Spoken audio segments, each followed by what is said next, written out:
How to hide or unpublish your website on Wix.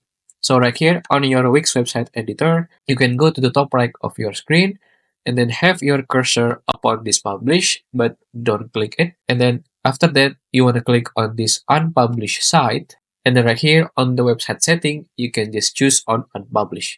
Or if you don't see that one, you can go to your Wix dashboard by clicking on this site right here at the top left of your screen, and then go to my dashboard by clicking on it, and then it will take you to your dashboard. And then right here on the dashboard, you want to go to the left of your screen and then scroll down until you see settings and you want to click on it, and then you want to scroll down until you see website settings and the site domain and SEO. You want to click again, and then right here on the site is published, you can just choose to unpublish your website. If you find this video useful, please consider like and subscribe.